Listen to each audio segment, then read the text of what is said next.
Ma famille est installée à Villandry depuis plus de 100 ans et c'est moi qui au quotidien m'occupe de ce lieu.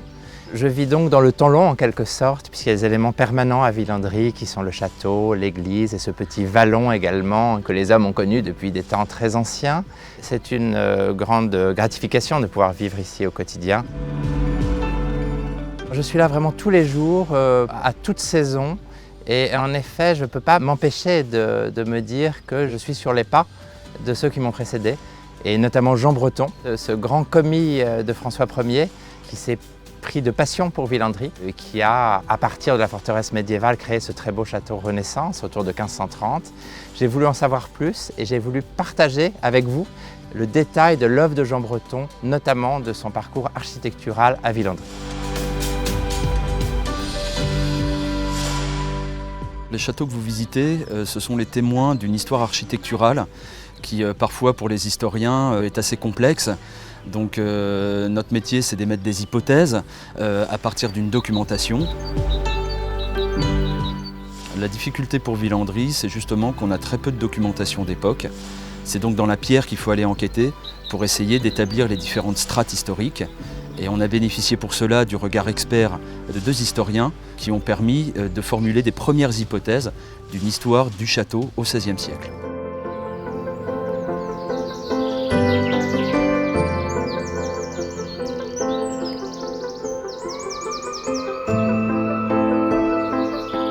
En 1533, Jean Breton acquiert une demeure qui se compose d'une haute tour maîtresse et d'une tour de latrine.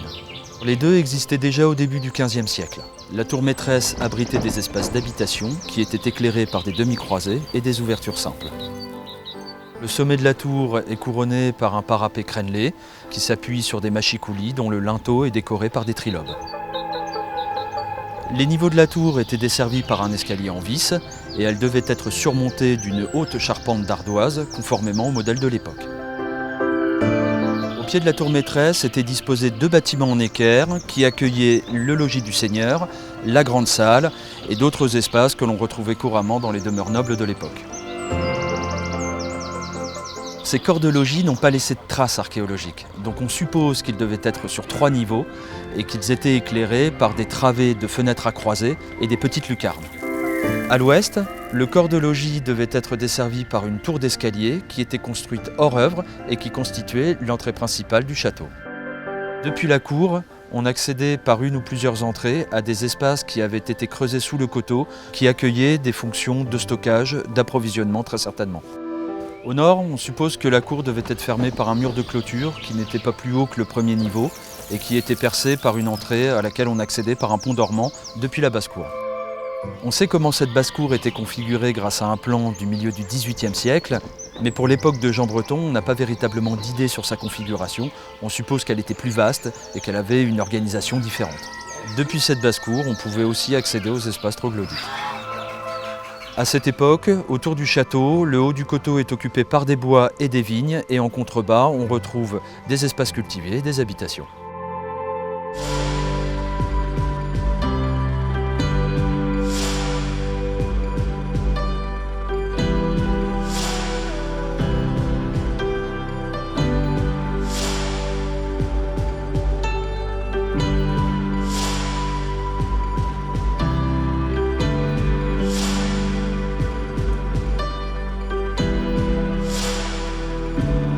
C'est Jean Breton qui donne véritablement à Villandry son visage Renaissance. Alors il commence tout d'abord par faire construire une nouvelle aile à l'est. Cette nouvelle aile s'organise sur plusieurs niveaux. Un portique d'arcade, surmonté d'une galerie éclairée par des demi-croisées et des combles ouverts par des lucarnes. Alors avant cela, Jean Breton fait creuser le coteau pour installer une grosse tour d'escalier qui permettait de desservir les différents niveaux de l'aile, et notamment une coursive qui longeait le coteau jusqu'à une tour d'angle qui a pu servir de belvédère. L'ensemble de la façade se part d'un décor caractéristique de la Renaissance. À l'ouest, la façade extérieure est repoussée, la tour d'escalier est décalée dans l'angle, et la façade intérieure bénéficie d'un nouvel alignement. Jean Breton modifie le corps de logis qui calque son organisation sur la nouvelle aile.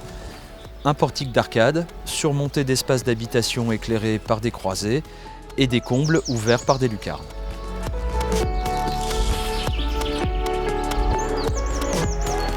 À l'extrémité de ces nouvelles constructions, Jean Breton fait aménager des faux pavillons. Ces 2 faux pavillons sont assez caractéristiques du château Renaissance. On parle de faux pavillons parce que lorsqu'on les regarde de l'extérieur, ils se distinguent du reste du château, notamment grâce aux toitures. Mais lorsque l'on rentre dans la cour et que l'on observe les façades sont continues et les confondent avec le reste des bâtiments. Si on se réfère à des modèles existants à l'époque, le pavillon gauche pouvait accueillir la chapelle. Entre les 2 pavillons, on érige un nouveau mur de clôture qui ferme la cour. Devant ce nouveau mur est construit un parapet qui est rythmé par 4 bastions qui symbolisent une défense miniature, bastions qui s'appuient sur des culs de lampe richement moulurés. Jean Breton donne très probablement à la basse-cour l'aspect qu'on lui connaît grâce au plan du milieu du XVIIIe siècle.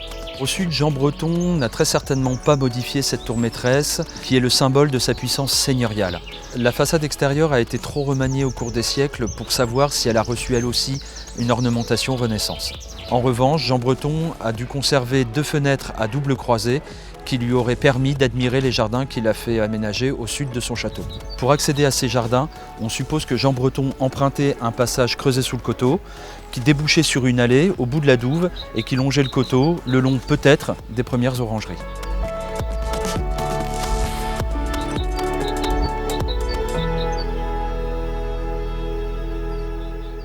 Jean Breton n'intervient pas sur les espaces environnants, le haut du coteau est toujours occupé par des bois et des vignes, et en contrebas on retrouve des espaces cultivés et des habitations.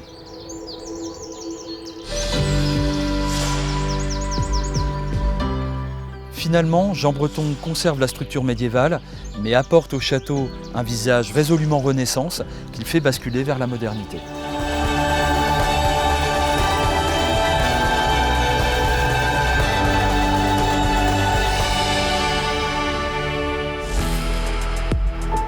L'histoire de Villandry ne s'arrête pas sous François Ier avec Jean Breton.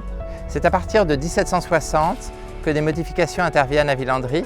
En effet, son nouveau propriétaire, Michel-Ange de Castellane, agrandit le jardin, lui donne un aspect plus à la française, plus à la Versailles si on veut, et crée de très beaux communs dans un style très Louis XV.